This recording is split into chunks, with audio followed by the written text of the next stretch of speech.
Welcome to the Buak progression guide. In this video we will cover important topics that will help you survive and become the richest in Buak. In this video we will go over building, Deadzone raiding and much more. If you guys enjoyed this video and want to see more guides on Buak, let me know by dropping a like. Let's aim for 500 likes. If we reach that goal I will definitely do more. Also subscribe if you haven't already, we're aiming to get 40,000 by the end of the year. Last video I announced the mythical giveaway and this is the winner. To claim your prize, please join my Discord and contact me there over at discord.gg/LDG. Today we're going to another one, which is an energized parrot. To win this, make sure that you have liked, subscribed and comment something below. I am pleased to introduce you to today's sponsor, Pine Hosting. Are you interested in setting up your own Unturned servers? Then look no further than Pine Hosting. They offer a variety of game servers including Rust, Ark, Valheim and Minecraft. Creating your server only takes a few minutes with Pine Hosting's quick setup process, global server locations, affordable pricing and built-in workshop and plugin installer. If you're interested in taking advantage of this opportunity, use the code LDG for a generous 30% discount. The link can be found in the description below, and let's dive straight into the video.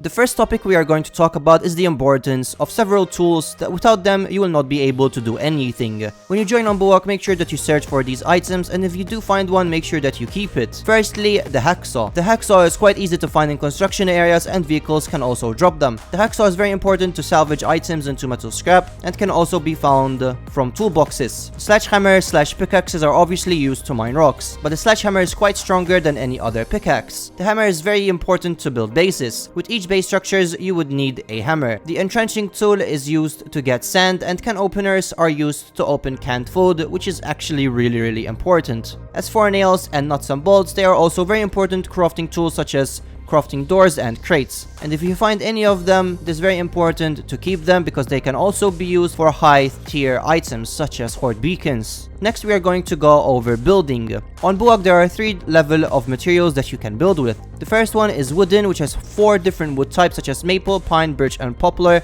and they all have the same HP. The second one is stone, and the third one is titanium. Then there's also iron, but with iron you can only build barricades such as storage and doors. You cannot build iron walls. The mines play a huge role in the survival of Buak. From the mines you can get titanium ore, stone, iron, coal and any other ore down there. To enter the mines you would need a lighting source, a really good recommendation being a headlamp, which is quite easy to craft, and the mining tool such as a pickaxe, which you can easily craft as well, or you can always take a sledgehammer. On the way down in the mines you can harvest ores from the walls as well. To find an entrance to the mines you can open the map, and these marks on the map show you from where you can enter. Also from the mines you can get gold, which is very expensive to sell in the safe zone. In the mines there are different levels as well. At the top you can get the main materials such as coal and iron, but you can get deeper. If you do decide to get deeper in the mines, it is important to wear an oxygen mask and an oxygen tank, or else you will suffocate to death. But instead of a filter to refill, you can use bottled air, which is easy to craft. To craft these, all you need is a normal plastic bottle, and with a campfire and cooking skill you can make this. At the deep mines you can find sulfur ores and titanium ores as well. The oxygen masks and tank can be found from the mines themselves and also construction areas. Also from the mines you can find a Deadzone entrance, which is an elevator. Do not go on other levels unless you have a gas mask or you will die. Obviously all of the ores you can get can be cooked with coal. The next topic we are going to go over is the Deadzone. The Deadzone is also very important for Buak progression. In here you can find the majority of every single weapon such as all auto guns, timberwolves and all pistols. The only weapon you cannot get is the grizzly,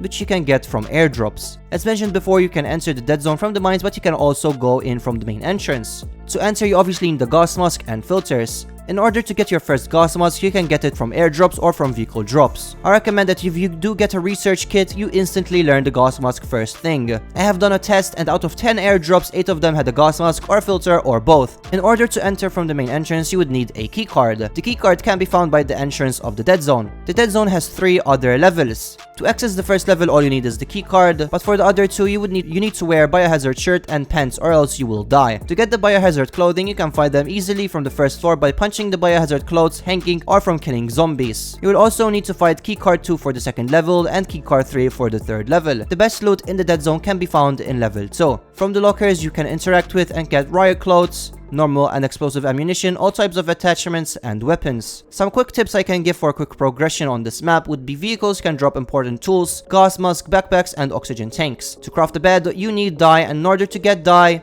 you can punch paint buckets or you can salvage glow sticks. Worn clothes can be fixed with sewing threads, which will be giving you a lot more storage. Rags only stop bleeding, bandages give you HP. In order to make a bandage you would need a rag and metal scrap. A lot of items can be stacked. On Buak, you can build half walls, half roofs, and half doorways, giving you more creativity for base building. Airdrops can give food, gas mask filters, sentry guns, generators, weapons, research kits, and important tools. Blueprints are extremely important for Buak progression as well. If you learn the blueprint of an item, you can craft them. Example, if you use a research kit on a night trader, you will get a night trader blueprint. You interact with it by equipping and clicking, and from that point on, you can now craft night traders. Getting research kits isn't easy. They usually drop from airdrops or horde beacons, so make sure to learn important items first. Horde beacons can also drop weapons, ammunition, and attachments. If you kill an animal, you will get its corpse, which can give you a ton of resources. From the farm, you can get crossbows, which are my favorite Buak weapons, hunting bows, hunting arrows, master keys, wardens, oak bears, and much more. When you punch lockers or file cabinets, you can get a random blueprint or paper. A lot of items can be punched and it can give you items.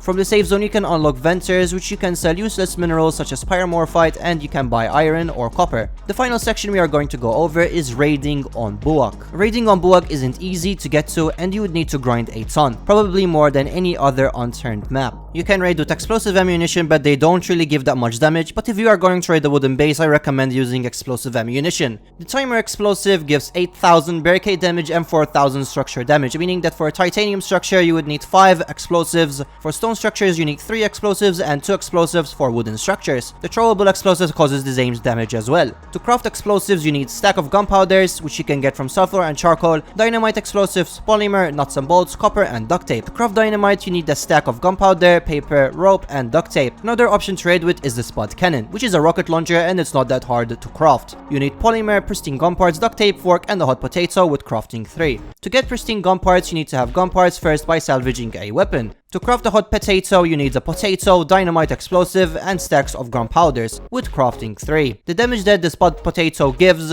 is 250 to barricades and structures. And that is it. I tried to go over the most important topics in Buak, but without spoiling that much information, especially when it comes to quests. If you guys have any questions, feel free to ask below in the comments and I will try to respond to as much as possible, or feel free to tune into a stream and ask me there. Thank you guys so much for watching and I will see you in the next one. Bye!